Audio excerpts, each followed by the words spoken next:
Greetings, everyone. I'm Alicia Vandering, and I am affiliated with the University of Rhode Island. I'm here today to share with you my LibGuide for the Classical Studies program at URI. This LibGuide is intended to address the reference needs of undergraduate classical studies majors and minors. Classical studies research involves the study of classical languages and civilizations, both ancient Greek and Latin. It encompasses history, literature, language, and other aspects of ancient life. The Classical Studies program is part of the Modern and Classical Languages department at the university, and it generally has around 20 to 30 students pursuing work towards a Bachelor of Arts degree. Let's begin, shall we? Here we are on the home page of our guide to classical study research. There's a lot of information here, so let's begin with the left column. The left column provides a quick navigation guide to other tabs of this guide. You can see that right here. It offers descriptions of what's in each section, and then you can also just use the quick link to go directly there. Continuing down that column, you can find information about Carothers Library, the primary library for the University of Rhode Island, as well as information concerning the Classical Studies program at URI. And that's here at the bottom with our graphic of an ancient Greek temple. Heading back up to the top, the center column provides a welcome to this guide with a brief description of what you can expect to find here. Beneath this column are links to the different library catalogs available to classical studies students at URI, including the Hellene catalog, the Inroad catalog, WorldCat, and Google Scholar here at the bottom. There are also search boxes for most of these catalogs that can be used to immediately perform a search of each catalog holding. The quick links provide access to the catalogs for more advanced searches, while the search boxes are excellent for basic searches. The right column on this page offers a profile with links to contact me, that's up at the top there, and there's also a live chat box to immediately contact a URI librarian. And below we also have our library hours listed. The information in this column is replicated on many pages. Because it is identical information, I will not refer to it again for the rest of the tutorial unless it's important for some reason. Heading back up to the top now, the rest of this guide is broken down into type of reference source. Each page provides a brief guide to navigating the resources provided. For example, if we head over here to our second page, we find an introduction to subject dictionaries and encyclopedias. That's right here in the center. The brief guide on the page explains that general dictionaries and encyclopedias are provided in the center column, while subject-specific dictionaries and encyclopedias are provided in the left column, including materials such as Who's Who in Classical Mythology and the Encyclopedia of Archaeology, that's here towards the bottom. Each entry includes a description of the resource, usually focused on organization and scope of the work, call numbers, publication information, an image of the cover if it's available, and a direct link to that resource in the Hellene catalog. Simply click the title and you will enter Hellene.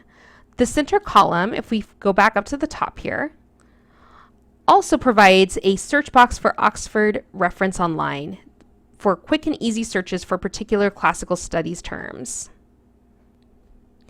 Moving forward, let's go back up to the top. The next page offers atlases and handbooks that are essential to the study of the ancient world. Atlases are organized on the left with general atlases on the top and more specific ones below. Likewise, the center column offers handbooks organized from the most pertinent or general to the most specific. As we can see at the top of the list here, the Handbook for Classical Research is offered first because it is an essential guide to all classical research, while Classical Architecture is located at the bottom due to its specific scope. Now that we have a good handle on physical resources held by Carothers Library for undergraduates studying classical studies, let's move on to articles and databases.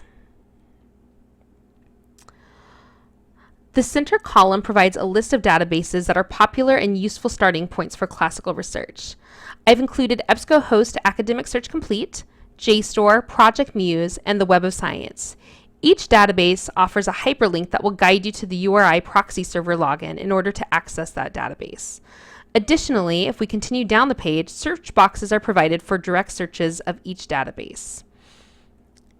As before, these are going to be basic searches, so if you're going to want to do a more advanced search, you're going to want to go back to those links to actually enter the database for that search. Because navigating new databases and performing scholarly research can be tricky, the left column offers tutorials for those who have less experience with these research tools. The top video, created by the Peabody Library of Vanderbilt University, offers a fantastic discussion on understanding the difference between scholarly and popular resources. The following tutorials below focus on providing search tips for individual databases like Academic Search Premier, JSTOR, and then we also have the Web of Science on here. All right, going back up to our tabs, slowly but surely. If we continue on through our guide, our next stop is the Language Resources tab. Remember that classical studies focuses on the ancient Greek and Latin languages, so all of our resources reflect that emphasis. Our brief guide is provided in the left column, so it's over here. And it explains that the center column is devoted to the essential and authoritative language lexicons, like Liddell and Scott for Ancient Greek and the Oxford Dictionary for Latin. And then at the bottom, we have additional dictionaries that are provided. These are a little bit more limited in scope, or they're for particular types of ancient Greek, like New Testament Greek. The left column offers online resources for translations. These include the Perseus Digital Library, which is through the Perseus collection of Greek and Roman materials. It also includes Perseus Translate, which we have right here. And then I've also included Google Translate on here. It does tend to lack the depth of information that other sources may provide. However, it does identify the most common translations of words and phrases. So it's useful in this way. However, as a side note, I will also add that Google Translate covers Latin, but it does not include ancient Greek. It will only translate modern Greek, so keep that in mind if you're going to use that tool. So let's go back up to the top here, and we're going to go over to citing correctly. Finally, as any undergraduate student needs to know, citations are a critical aspect of scholarly and academic research. This page of the guide is devoted to understanding the concepts of citation and plagiarism, as well as to providing guidance for different citation formats. Although Chicago Manual Style is perhaps the most common citation format for classical studies, there are also links and tutorials available on this page for APA format and MLA style.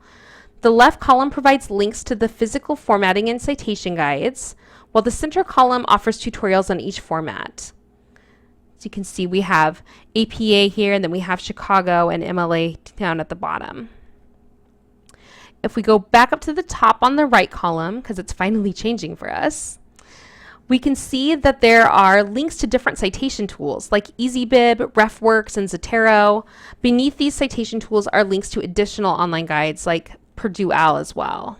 And then we also, if you are particularly stuck, there is also a link here to ask a librarian about what you need to do with your citation. All right, let's go back up to the top for one last final time and go over to our bibliography. This final page is simply a bibliography of the resources that were used for this guide. It contains citations for all the photographs, the tutorials, and the additional reviews that were used in its creation. Thank you for joining me on a journey through this guide to classical studies at URI, and have a most wonderful day.